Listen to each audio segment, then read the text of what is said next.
Good morning प्यारे साथियों। तो आइए एक बार फिर हम जुड़ चुके हैं एक नई वीडियो के साथ, गणित के प्रश्नों के साथ।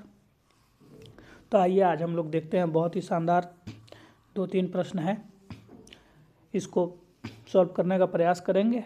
और देखिए ये जो सारे प्रश्न हैं, जैसे एक बार मैं आप लोगों को दिखा दूं। पहला प्रश्न ये हो गया, दूसरा प्रश्न ये हो गया और तीसरा प्रश्न ये हो गया। आप लोग देख सकते हैं कि तीनों प्रश्न जो है सो ये कूट में दिया हुआ है, यानी कि एक प्रश्न में 2-3 प्रश्न पूछ लिया गया है आपसे। तो ऐसे प्रश्न को देख करके घबराना नहीं है, ये प्रश्न भी बनाना बहुत आसान होता है।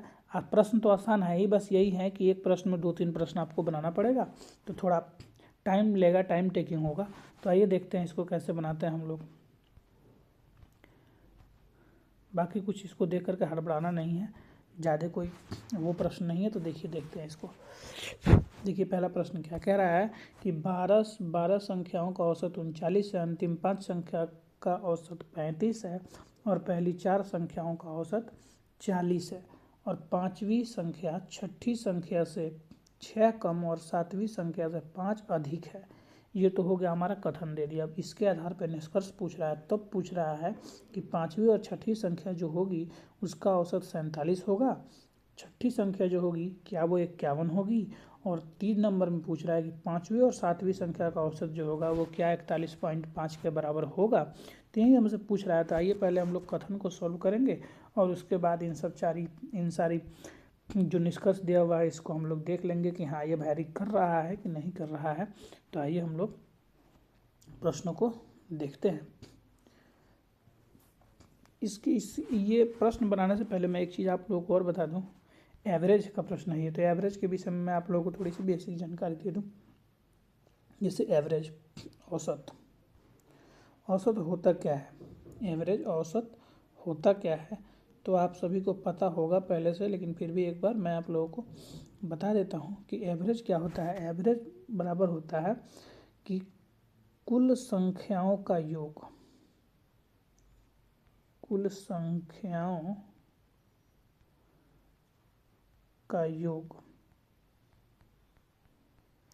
बटा कुल संख्या,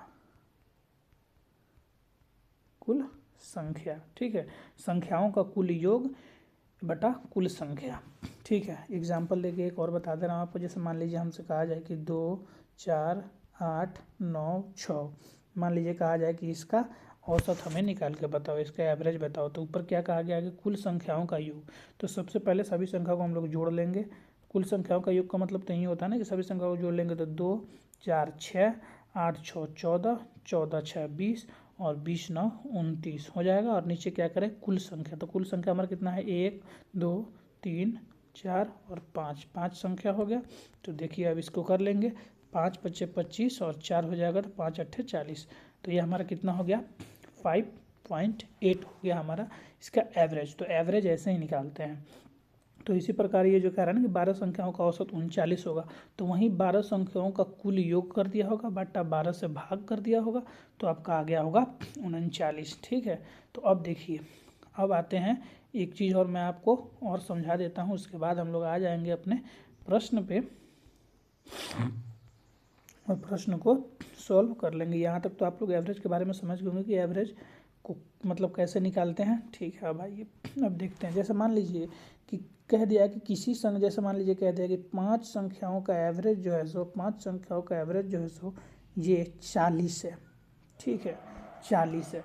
तो इसका मतलब क्या हुआ कि 5 संख्याओं का एवरेज 40 है। और ये यहीं से कहा जाए कि अगर पाँचों संख्याओं का कुल योग कितना होगा, पाँचों संख्याओं का कुल योग कितना होगा, तो पाँचों संख्याओं का योग कितना हो जाएगा, 5 × 20 यानी कि 40, 25, 200, यानी कि कुल संख्याओं का योग टोटल 200 है, जिसका एवरेज 40 है। मान लीजिए कोई संख्या इसमें से 40 हो गया, कोई संख्या इसमें से 80 हो गया, कोई संख्या इसमें से 36 हो गया, कोई संख्या इसमें से 72 हो गया। ऐसे कर करके 5 संख्याओं का औसत जो है सो 200 है। ठीक है, तो यही है। तो आइए अब हम लोग प्रश्न पर देख लेते हैं, प्रश्न को देख लेते हैं। आइए यहाँ तक समझ में आया होगा आप लोगों को। देखिए यही कह रहा है कि 12 संख्याओं का औसत 39। जैसे मान लीजिए 1, 2, 3, 4, 5, 6, 7, 8, 9, 10, 11, 12, 12 संख्या हो गया। ठीक है, इसका एवरेज जो है सो कितना है, 39 है। ठीक है, अब कह रहा है कि अंतिम 5 संख्या यानी अंतिम 5 संख्या इसका एवरेज 35 है और पहली 4 संख्या का एवरेज जो है सो 40 है। ठीक है, और ये जो हमारा 3 संख्या दिया हुआ है इसको हम लोगों को निकालना है और इसी के आधार पे कूट जो है सो सॉल्व करना है। तो इस तीनों संख्या को हम लोग निकालेंगे कैसे? तो पहले है तो हम लोग क्या करना पड़ेगा कि जो 12 संख्या का एवरेज जो 39 है, इन 12 संख्याओं का कुल योग निकालना पड़ेगा ना। तो कुल योग हमारा कितना हो जाएगा, इसमें हम लोग कर देंगे जब 12 से गुना, तो 39 में 12 से गुना कर देंगे तो 12 नवा 108, 10 12 3 36, 10 46 यानी 468 हो गया हमारा कुल योग। क्या हो गया हमारा कुल योग हो गया, 12 संख्याओं का कुल योग हो गया हमारा 468। अब 35 कितने संख्याओं का एवरेज है, 5 संख्याओं का, तो 35 बचे 175। और ये 40 कितने संख्याओं का एवरेज है, 4 संख्याओं का, तो ये हो गया 160। तो अब हम लोग क्या करेंगे, 3 संख्याएं जो ये सो है बची हुई बीच की 5वीं 6वीं और 7वीं, इसको निकालने के लिए क्या करेंगे, ये जो कुल योग हो गया ना, कुल संख्या 12 संख्याओं का कुल योग, इसमें से हमारा 4 संख्या ये और 5 संख्या ये 9 संख्या, 9 संख्याओं का टोटल योग कितना हो जाएगा 175 और 160, ये हो जाएगा 5, ये हो जाएगा 3 और ये हो जाएगा 3 यानी कि 335। 335 जो है सो 9 संख्याओं का कुल योग और 12 संख्याओं का कुल योग हमारा ये हो गया 468। तो इसमें से हम इसको माइनस कर लेंगे, तो जब माइनस कर लेंगे तो हमारा आ जाएगा 133 आ जाएगा। ये हो जाएगा हमारा 3 संख्याओं का कुल योग। ठीक है, अब यहाँ से देखिए, अब यहाँ से समझते हैं। अब देखिए क्या कर रहा है, आगे 3 संख्याओं को जो निकालना है इसके निर्देश में क्या दिया हुआ है, मान लीजिए ये हो गया 5वीं संख्या, ये हो गया 6वीं संख्या और ये हो गई 7वीं संख्या। अब क्या कह रहा है कि 5वीं संख्या 6ठी संख्या से 6 कम है, तो मान लीजिए 6ठी संख्या x हो गया, तो 5वीं संख्या हमारा हो जाएगा x - 6 हो जाएगा। अब कह रहा है कि और 7वीं संख्या से 5 अधिक है, यानी कि 5वीं संख्या जो है सो ये 7वीं संख्या से 5 अधिक है, यानी कि ये जो भी है इससे 5 अधिक है। क्या 5वीं संख्या 5 अधिक है, तो 5 अधिक है। अब जैसे देख लीजिए x - 6 जो है सो ये है, और इसमें जब हम लोग 5 जोड़ेंगे तो कितना होगा, नहीं इससे 5 अधिक यानी 5 घटाएंगे, 7वीं संख्या निकालने के लिए 5 घटाएंगे तो ये कितना हो जाएगा x - 11 यानी कि 7वीं संख्या हो जाएगा x - 11। जी x - 11 जो है ये x - 6 से छोटा है, बड़ा नहीं है, छोटा है। ठीक है, तो आपका 7वां संख्या हो जाएगा x - 11। ठीक है, x - 11 हो जाएगा आपका 7वां संख्या। ठीक है, अब देखिए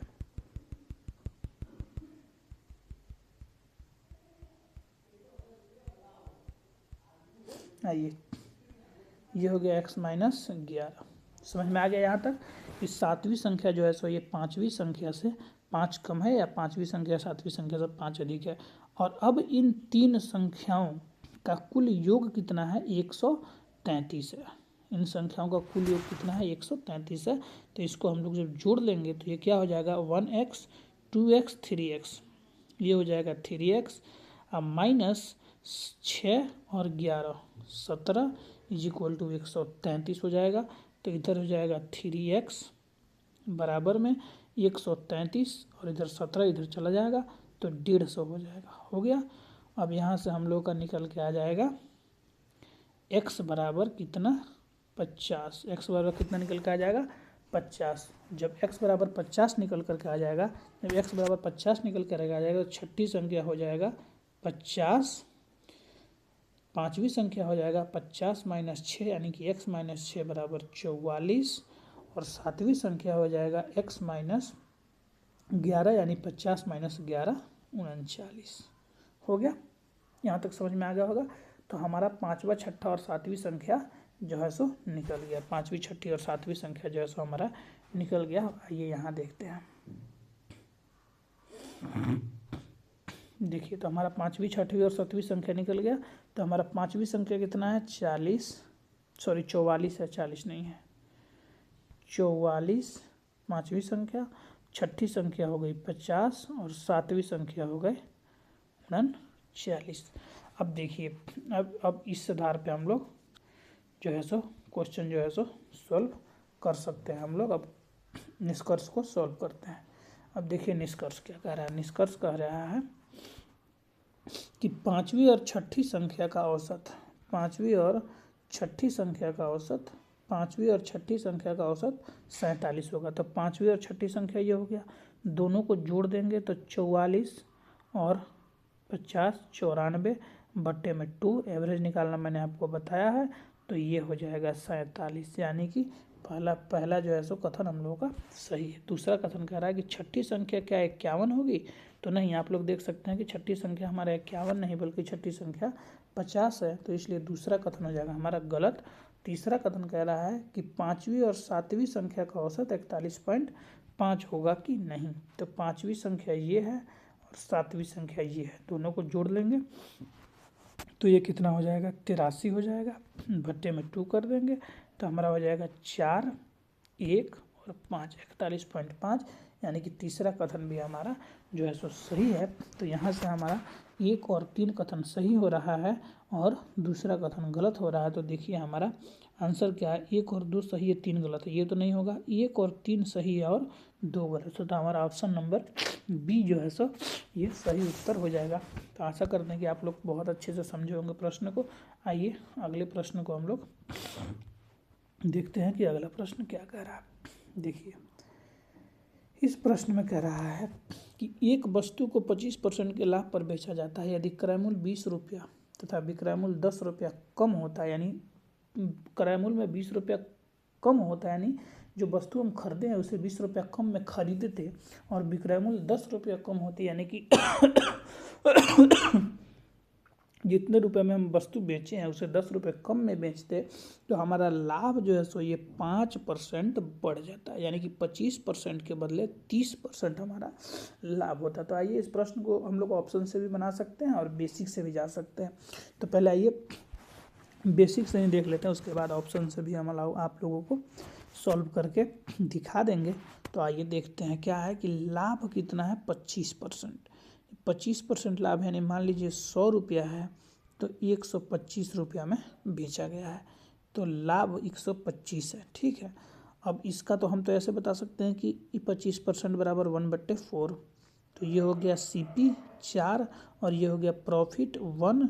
तो जब प्रॉफिट SP यानी सेलिंग प्राइस बराबर कितना होता है, आप लोगों को पता होगा कि CP प्लस प्रॉफिट या CP माइनस लॉस। तो यहाँ पे प्रॉफिट हुआ है तो SP बराबर क्या हो जाएगा, यानी सेलिंग प्राइस यानी विक्रय मूल्य बराबर क्या हो जाएगा, CP है 4 यानी क्रय मूल्य 4 है और प्रॉफिट 1 है यानी कि 5 हो जाएगा। तो आप लोगों को पता चल गया कि CP हमारा क्रय मूल्य हो गया 4 और विक्रय मूल्य हो गया 5। ठीक है, इसको भी कटा लीजिएगा और वहाँ तक आपको अगर फ्रैक्शन से नहीं समझना 1/4 से, तो यहाँ भी देख लीजिए नॉर्मल, जैसे 100 रुपये में खरीदे और 125 में बेचे तो 25 से होगा, 25 चौका से 25 पचे 125। तो हमारा ये जो है सो ये रेशियो निकल के आ जाएगा 4:5। ठीक है, तो आइए देखते हैं अब। तो 25% जो लाभ हुआ, 25% लाभ हुआ, तो यहाँ से हमारा CP जो है सो हो जाएगा 4x और SP जो हो जाएगा ये 5x हो जाएगा।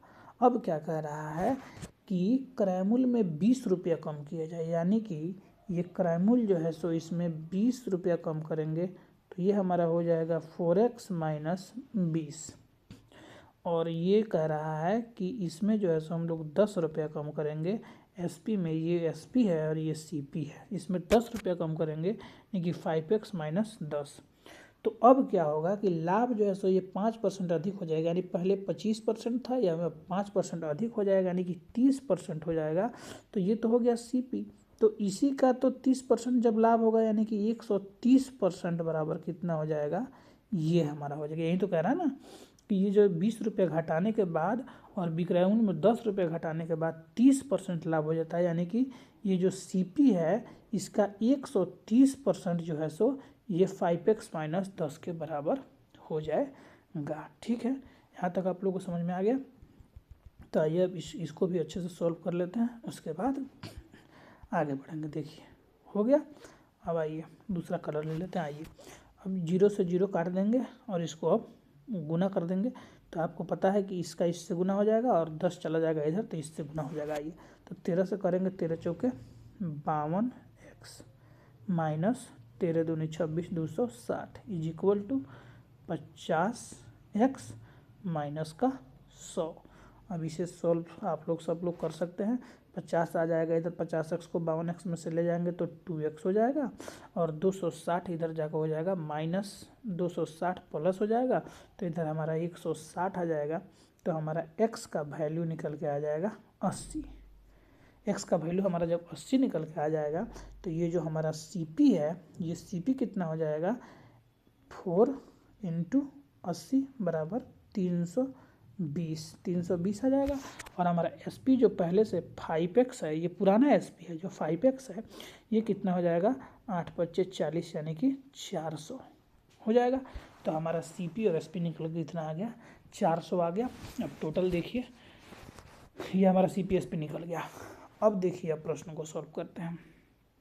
तो अब क्या कह रहा है, कूट में क्या करा गया, तो वस्तु का प्रारंभिक क्रय मूल्य 320 था, तो 320 तो ये है ही, तो ये हमारा जो है सो कथन सही हो गया। कह रहा है कि वस्तु का अंतिम विक्रय मूल्य 380, अंतिम विक्रय मूल्य, ये विक्रय मूल्य नहीं, ये तो प्रारंभिक विक्रय मूल्य था, अंतिम विक्रय मूल्य ये है जब उसमें से 10 रुपया माइनस किया गया।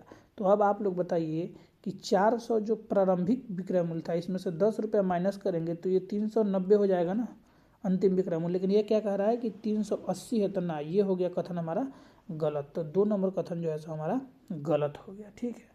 अब तीसरा क्या कह रहा है, तीसरा कह रहा है कि कम होने के बावजूद, बावजूद नहीं होगा यहाँ पे, बाद होगा, कम होने के बाद। ठीक है। तो कम होने के बाद जो है सो हमारा क्रय मूल्य और विक्रय मूल्य का अनुपात 10:11 होगा, 11 होगा, ये कह रहा है हमसे। ठीक है। तो देखिए, कम होने के बाद अब क्रय मूल्य और विक्रय मूल्य का अनुपात पूछ रहा है हमसे। जरा इसको हम फ्रेश कर लेते हैं, उसके बाद देखिए यहीं पे आ जाएंगे। तो देखिए, कम होने के बाद यानी कि जो प्रारंभिक जो हमारा विक्रय मूल्य है, प्रारंभिक क्रय मूल्य था वो तो 320 था, लेकिन इसमें से 20 चला जाएगा, 320 में से 20 चला जाएगा तो हमारा 300 हो जाएगा। और इसका रेशियो पूछ रहा है। और विक्रय मूल्य, तो विक्रय मूल्य 400 था, लेकिन 10 रुपया कम हो गया तो 390 हो गया। अब इसका रेशियो ले लेंगे तो ये हो जाएगा रेशियो आपका 3 से 10 और 3 से 13 × 39, तो ये 10:13 हुआ, लेकिन यहाँ पे दिया हुआ है 10:11, तो हमारा तीसरा कथन निष्कर्ष भी गलत हो गया। तो इस प्रकार से हमारा उत्तर निकल के आया कि 1 सही है, 2 और 3 गलत है। पहले ऑप्शन में ही आपको देखने को मिल गया कि 1 नंबर कथन निष्कर्ष जो है सो सही है और दूसरा और तीसरा निष्कर्ष जो है सो गलत है। ये तो हो गया मेरे भाइयों बेसिक के थ्रू, लेकिन ऑप्शन के थ्रू जो बनाना इससे भी आसान होगा। एक बार वो भी हम आप लोगों को दिखा देते हैं। वीडियो थोड़ा लंबा होगा, लेकिन आपके लिए वो फ़ायदेमंद रहेगा कि अगर निष्कर्ष में अगर डेटा दिया हो तो उसे ऑप्शन से ही बनाने का प्रयास करें, वो आप लोगों के लिए ज़्यादा बेहतर होगा, क्योंकि वो समय कम लेगा। तो आइए एक बार ऑप्शन से भी देख लेते हैं हम लोग बना के। हैं ठीक है। देखिए, जैसा ऑप्शन क्या कर रहा है कि वस्तु का प्रारंभिक मूल्य 320 है, तो देख लेते हैं आप 320 पर जो है सो 25% लाभ कमाना है ना। और उसमें जो 320 जो क्रय मूल्य है, इसमें से 20 रुपया कम कर देंगे और 25% लाभ जो कमाएंगे उसमें से 10 रुपया कम करेंगे उस विक्रय मूल्य में से, तो हमारा लाभ जो है सो 5% अधिक हो जाए, यानी कि 25% की जगह 30% हो जाएगा। तो 320 पर रख के देख लेते हैं, अगर हो जाएगा तो यानी कि ये 320 ही होगा, सही होगा। तो आइए देख लेते हैं। तो देखिए, जैसे मान लीजिए CP हमारा कितना हो गया, 320 हो गया CP। ठीक है। अब इसको कह रहा है कि 25% लाभ पर बेचा गया, तो 25% लाभ पर बेचा गया, तो 320 का 25% यानी कि 125% कितना हो गया, 4 से हो जाएगा 8 यानी 80, यानी कि 400 हो गया। 400 हो गया, तो हमारा कितना हो गया 400, यानी कि SP हो गया 400 और ये है हमारा CP। ठीक है। ठीक है।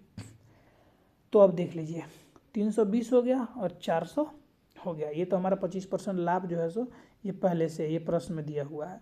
अब कह रहा है कि इसमें से हम लोग करेंगे 20 रुपये कम, तो ये हो जाएगा 300, और इसमें विक्रय मूल्य में से करेंगे 10 रुपये कम, तो ये जाएगा 390। अब इसमें जो प्रॉफिट होगा वो कितना होगा हमारा 30% का प्रॉफिट होगा, यानी पहले 25% था और 5% बढ़ गया तो 30% का प्रॉफिट होगा। तो ये भी चेक कर लेते हैं आइए। तो ये टोटल कितना होगा, 300 हो गया सीपी और एसपी हो गया 390, तो हमारा 90 का जो है सो प्रॉफिट हो गया। तो प्रॉफिट परसेंट तो आपको पता होगा निकालना, प्रॉफिट परसेंट कैसे निकालते हैं, ये प्रॉफिट हो गया बट्टा क्रय मूल्य हो गया और गुने में 100 हो गया परसेंटेज निकालने के लिए। तो आपका कट गया और 3 से कट के हो गया 30, यानी कि 30% जो है सो हमारा लाभ हो रहा है।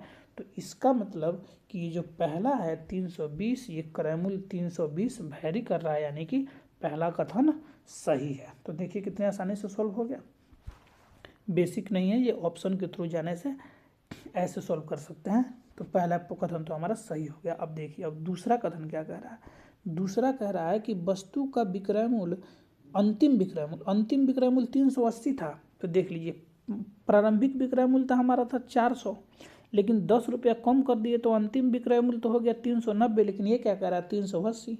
तो ये कथन हमारा हो गया गलत। ठीक है, तीसरा देख लीजिए, कम होने के बाद क्रय मूल्य और विक्रय मूल्य का अनुपात 10:11 है। कम होने के बाद, तो कम होने के बाद हमारा क्रय मूल्य कितना हो गया 300, पहले था 320, 20 रुपये कम हुआ तो 300 हो गया, और विक्रय मूल्य था 400 जिसमें से 10 रुपये कम हुआ तो 390 हो गया। और इसका अनुपात निकाल लीजिए। अब 300 का और 390 का अनुपात निकालेंगे तो हमारा ये हो जाएगा 10 और ये हो जाएगा 13, यानी कि हमारा अनुपात आ रहा है 10:13, लेकिन यहाँ पे कह रहा है कि 10:11। तो ये भी हमारा ऑप्शन जो है सो गलत हो गया। तो आइए यहाँ से भी हमारा उत्तर निकल गया, एक सही है और 2-3 गलत है। देखिए आप लोग देख सकते हैं कि बेसिक के तुलना में ऑप्शन से हम लोग ज़्यादा कम समय में बना सके और बेहतर तरीके से बना सके। तो इसलिए मेरा राय यही रहेगा कि अगर निष्कर्ष में अगर डेटा के साथ दिया हो तो हम डेटा को रख कर ही उसी पर निकाल लेंगे तो निकल जाएगा। बाकी अगर डेटा मिसिंग रहता है तो वहाँ से बेसिक से करेंगे तो बेहतर रहेगा। आप लोगों को जैसे अच्छा लगे वैसे बनाइएगा। आइए चलते हैं अगले प्रश्न में। अगला प्रश्न देखिए, अगला प्रश्न क्या है कि एक नगर की जनसंख्या 10,648 है। यदि प्रतिवर्ष 10% बढ़ती है तो 3 साल पहले क्या जनसंख्या 8,000 थी। तो इसको एक बार जैसे मैं समझा देता हूँ। जैसे मान लीजिए कि आपके गांव की जनसंख्या 100 है, 100 लोग रहते हैं और प्रतिवर्ष ये 10% बढ़ती है। तो 100 का 10% कितना हो जाएगा, 100 का 10% तो 10 हो जाएगा ना, 100 का 10% 10 हो जाएगा, यानी कि अगले वर्ष ये हो जाएगी 110। फिर अगले वर्ष ये 10% बढ़ जाएगा, तो 10% बढ़ जाएगा तो कितना हो जाएगा 11, यानी कि 121, यानी कि हर साल 10% बढ़ता जा रहा है। ठीक है, तो यही तो कह रहा है प्रश्न ये कि शहर की जनसंख्या अगर 3 साल बाद अगर एक शहर की जनसंख्या 10,648 है तो क्या 3 साल पहले ये जनसंख्या 8,000 ही थी, यही पूछ रहा है। तो ये हम लोगों को सॉल्व करना है। ये देखिए इस प्रश्न में हम दोनों तरफ से जा सकते हैं। जैसे मान लीजिए कि ये हो गया हमारा शहर का जनसंख्या 8,000, ठीक है, पहले वर्ष बढ़ गया 10%, ये 11/10 क्यों लिखा पता है, क्योंकि 10% वृद्धि होगा तो 10% का फ्रैक्शन वैल्यू 1/10 होता है। और ये हो गया हमारा मूल और ये 1 हो गया वृद्धि, यानी कि 11, टोटल 11 ये हो गया वृद्धि और ये हो गया नॉर्मल। ठीक है, जैसे 10% निकालना हो तो 1/10, 10/100, लेकिन अगर उसको हमको एक साथ निकालना हो कि 10% अगर एक साथ निकाल यानी 110%, तो 11/10 फ्रैक्शन हो जाएगा। तो इसीलिए 11/10 से मैंने यहाँ पे गुना किया, तो देखिए 110% बढ़ जाएगा। ठीक है, अब फिर दूसरे वर्ष भी बढ़ जाएगा 10%, फिर तीसरे वर्ष भी बढ़ जाएगा 10%। तो 1 0 1 0 1 0 3 0 गया और हमारा हो गया 8 गुना 11 का क्यूब, तो आप लोगों को पता होगा 1331। तो कर लीजिए 8 8 तिरके 24, 8 तिरके 24 2 26, 2 और 8 का मार दो 10, यानी कि 10,846, यानी कि सही है। यानी कि शहर की जनसंख्या 3 साल पहले 8,000 ही थी। अब इसको देखिए, ये तो हमने 8,000 पहले 3 साल पहले की जनसंख्या को 10% बढ़ा करके इतना सॉल्व किया। इसको एक दूसरे तरीके से ये ऐसे भी सॉल्व कर सकते हैं कि जैसे मान लीजिए कि हमारे 3 वर्ष बाद हमारी जनसंख्या जो बढ़ करके कितनी हो गई है 10,648। तो इसको अब हम लोग कैसे कर देंगे, इसको कर देंगे 10/11, 10/11, 10/11। अब ये कैसे हुआ, ये कैसे हुआ, तो देखिए इसको भी समझा देते हैं ये कैसे हुआ। देख लीजिए जैसे एक x मान के हम लोग बनाते हैं ना, तो उसी टाइप से ये है। जैसे देख लीजिए, मान लीजिए जनसंख्या x थी, वो हर साल 110% हो गई, फिर अगले साल 110% हो गई, फिर अगले साल भी 110% हो गई, और ये कितनी हो गई 10,648। ठीक है, तो हमारा ये हो गया 11/10, 11/10, 11/10। ठीक है, तो यही तो अब हो गया, यही तो मैंने किया है कि ये क्या कर दिया है कि 10,648 ये हो गया। और ये जब फिर इधर आएगा गुना करने के लिए, इस साइड आएगा, तो ये 10 चला जाएगा ऊपर और 11 आ जाएगा नीचे, आ जाएगा। तो ये 10 चला जाएगा ऊपर, 11 आ जाएगा नीचे, तो 10 ऊपर 11 नीचे, 10 ऊपर 11 नीचे, 3 बार ऐसे हो गया है। तो ये जब तीनों उधर चला जाएगा तो ये x इधर बच जाएगा, और जब काट पीट लेंगे तो x बराबर वो निकल जाएगा। तो वही मैंने किया है, डायरेक्ट कर दिया है कि 10,648 गुना 10/11, 10/11, 10/11। अब इसको हम लोग सॉल्व कर लेंगे तो अपना आ जाएगा आंसर। जैसे 11 से इसे काटिए तो 11×9 = 99 हो जाएगा, 11×9 = 99 हो जाएगा। और फिर कितना आ जाएगा आपका 7 आ जाएगा 74, 11×6 = 66 हो जाएगा, 8 आ जाएगा तो 11×8 = 88। और फिर यहाँ से हम लोग 11 से इसको काट लेंगे तो 11×8 = 88, और 8 आ जाएगा तो 11×8 = 88। इस 11 से काट लेंगे तो 11×8 = 88, और आपका 8 3 0 1 2 3, 8,000 जनसंख्या आ गया। तो यानी कि 3 वर्ष बाद की जनसंख्या लेके हम लोग बैक भी आ सकते हैं, और 3 वर्ष पहले की जनसंख्या 8,000 को लेकर के हम लोग 3 साल आगे भी जा सकते हैं। तो दोनों तरह से हम लोग निकाल लेंगे। ठीक है, एक तरीका और बता दूं, थोड़ा सा वीडियो तो लंबा होगा लेकिन एक तरीका और जान लीजिए, जान लीजिए। आइए एकदम एकदम पूरा एकदम बच्चों की तरह से इसको समझा देंगे। जैसे मान लीजिए कि हमारा हो गया 8,000 जनसंख्या, ठीक है, तो इसका 10% यानी 10% बढ़ा। ठीक है, देखिए कैसे बच्चों की तरह समझा रहे हैं, 10% बढ़ गया, यानी कि इसका 10% कितना हो गया 800 हो गया, तो 800 हो गया। तो यानी कि दूसरे साल जनसंख्या कितनी हो गई हमारी, 800 को इसमें जोड़ देंगे तो दूसरे साल हमारी जनसंख्या हो गई 8800 हो गई। अब फिर इसका 10% अगले साल, फिर जो है सो इसका 10% अगले साल कितना हो जाएगा, 2 0 से 2 0 कट गया, तो ये हो जाएगा 880। ठीक है, अब इसको 880 जोड़ देंगे यहाँ पे, तो ये कितना हो जाएगा 0888। और फिर इसका 10% करेंगे तीसरे साल, 1 0 से 1 0 और 1 0 से 1 0, तो ये हो जाएगा 888, 888। अब तीसरे वर्ष जो है सो ये 888 जो है सो इसमें जुड़ जाएगा 8 8 8, तब हमारा हो जाएगा 8 8 8 16 के 6 हासिल 1, 8 8 16 1 17,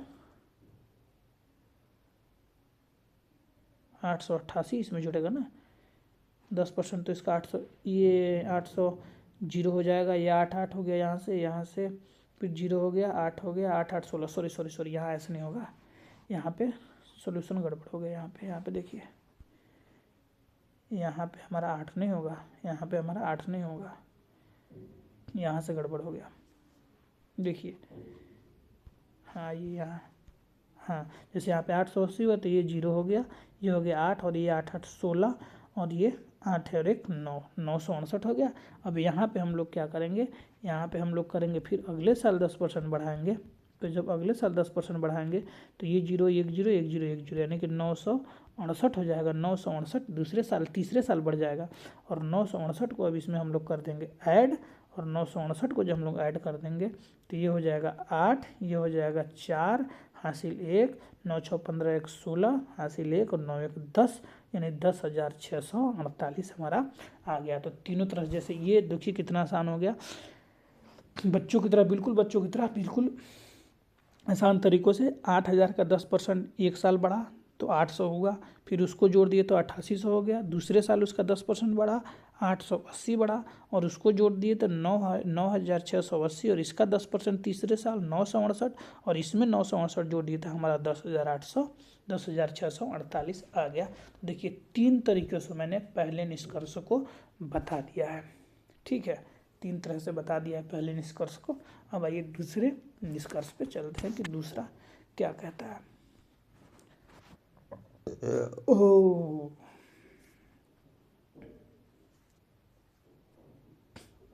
आइए दूसरा क्या है। दूसरा क्या है कि 240 का 4%, ये तो हमारा हो गया सही। 240 का 4% वार्षिक ब्याज की दर पर 2 वर्ष का चक्रवृद्धि ब्याज 19.58 रुपये होगी। तो चक्रवृद्धि ब्याज निकालने का, तो ये तो बच्चे में निकालते हैं सब लोग। चक्रवृद्धि ब्याज निकालने का फॉर्मूला आपको पता है कि P/1 + R/100 बटे में यहाँ T टाइम हो जाएगा, तो इसी पे बैठा लीजिए। 240 हो जाएगा, 1 + R 4% बटा में 100, समय 2 वर्ष, ये कट जाएगा 25 हो जाएगा। इसका